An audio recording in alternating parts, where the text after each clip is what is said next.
What's up, everybody? This week I've been working on this little 67 Buick Skylark right here. Super nice build. You can see it's 3-piece wheels, Willwood brakes, it's LS motor, Tremec 5-speed, but just a killer little car. You can kind of see it's just slick black paint, real nice custom interior. But basically this customer, when they first done the car, they put a TKO600 behind the LS motor. And if you've ever put a TKO in a Buick, Pontiac, Oldsmobile, a lot of times, depending on the motor mounts and the transmission crossmember, you'll have some transmission tunnel clearance issues. Just that top of that case on the TKO squared off, and a lot of times you'll need to enlarge the tunnel. But basically this guy, they just came out with a new TKX, which is a more rounded case design. So he decided just to opt out, and he bought a new transmission, which should in theory fix all his issues. He had a little driveline vibration because it was jammed up in the tunnel, but he sold the TKO600 to a good friend of his. And the good thing about the TKX is it's a direct swap. So pretty much it's pull the old transmission out, stick the new one in. Drive shaft link's the same. It bolts to the bell housing the same. Transmission crossmember can be in the same exact spot. Uses the same hydraulic throwout bearing assembly. So all that came from American Powertrain. Great folks to deal with any of the 5-6 speed swaps. If I'm not mistaken, they do a few of the automatic stuff now. But like I said, American Powertrain is a go-to on that stuff. So I'm gonna spin this thing around, show you guys some different details, a couple differences in the transmissions. But I've already got the TKX installed. Everything went flawless. So pretty much about ready to send this thing home after I put some test miles on it. Okay, so this is basically a Tremec TKO600. They make a 500 and a 600, and basically that's just how many pound-feet of torque they'll hold. Great overdrive transmissions.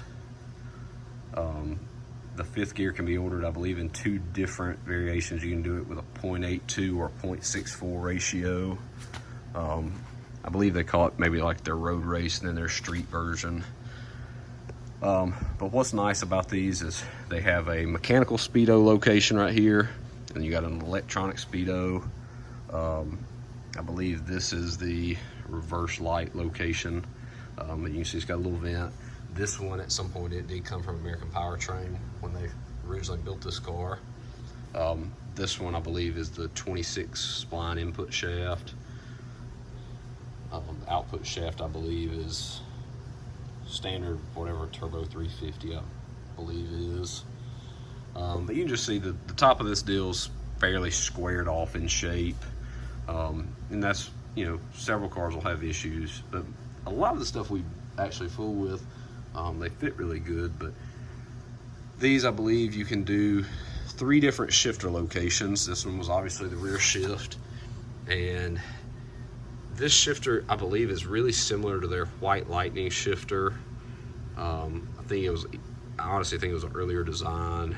I think they had a different name for it, but you can see it's got these notches. So basically that's 4 different locations that you can clock the shifter. This is the actual shifter that was in the car, and you can see it's got the matching notches, and it's also put together there. So I think these things, they say it's got like 36 different positions you can do or something. But basically you just get this shifter notched in there however you want, lock it down, you're good to go. The shifter that came with the TKX was just a standard,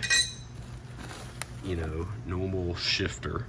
And so after I opened it up and realized the customer, he just didn't know that. So we went back and ordered a White Lightning shifter, which for $350 is a real nice piece.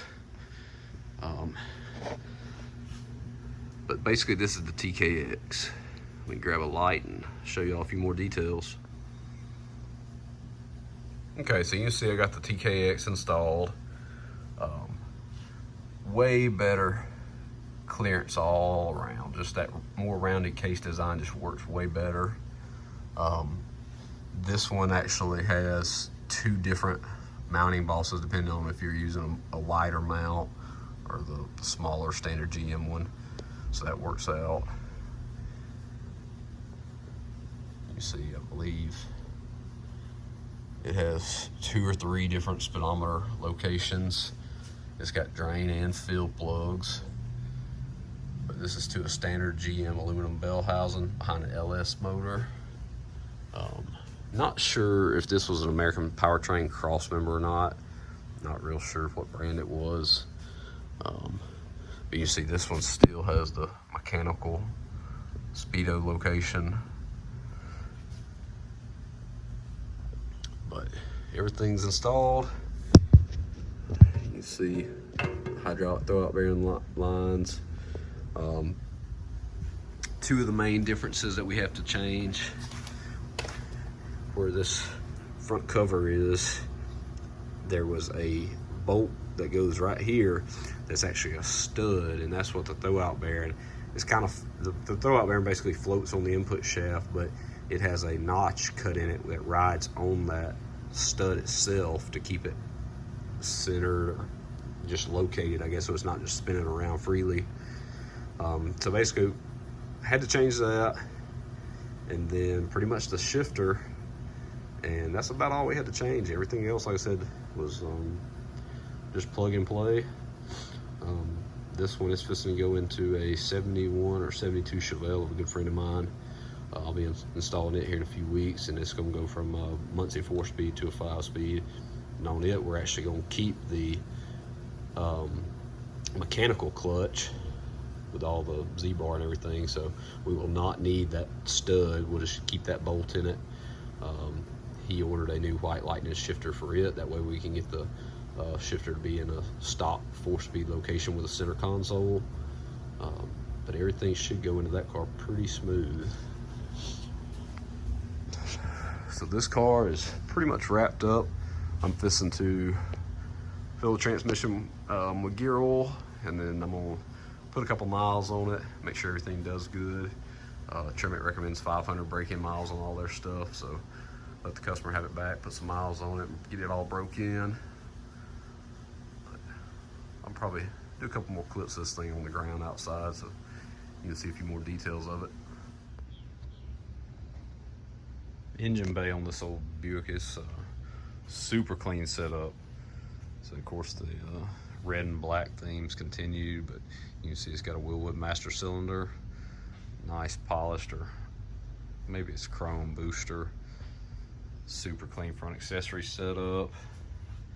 It's got the nice PRC aluminum radiator, 2 big Spall fans, Odyssey battery setup. You can see they slicked the firewall and did some dimple dyes with the nice little mesh up there. Slicked everything, probably did a vintage heat and air, classic auto air setup.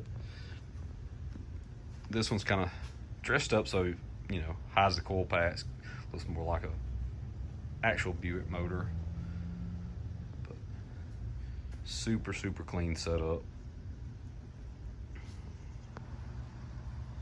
Not sure who done the custom interior on this Buick, but they did a super killer job. Custom console. You can see they actually made some little plates that hold the Sniper EF5 3.5-inch display monitor in the console. Nice little Buick emblem there on the plate around the shifter. It's got red and black carbon Dakota digital with the Billet Specialties half-wrap steering wheel, low carb pedal assemblies, nice vents in the dash for the heat and air. Super nice seats, and you can actually see the waterfall there in the back. They did some nice red LEDs, so when you open the door, everything lights up red.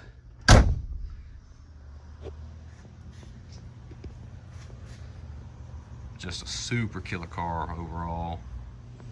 All right, well, I got the Buick wrapped up. It's ready to go home. New TKX done flawless. White lightning shifter is awesome as always. Like I said, American Powertrain hooked us up on this stuff.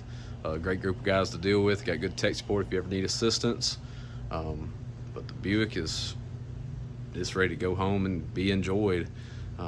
He had a couple small issues with some scrubbing on the front with the 20s, but he changed the sway bar a while back, so I went ahead and removed some of his wheel spacers and stuff he had on it and got that sorted out. But like I said, some test miles on it and we're good to go.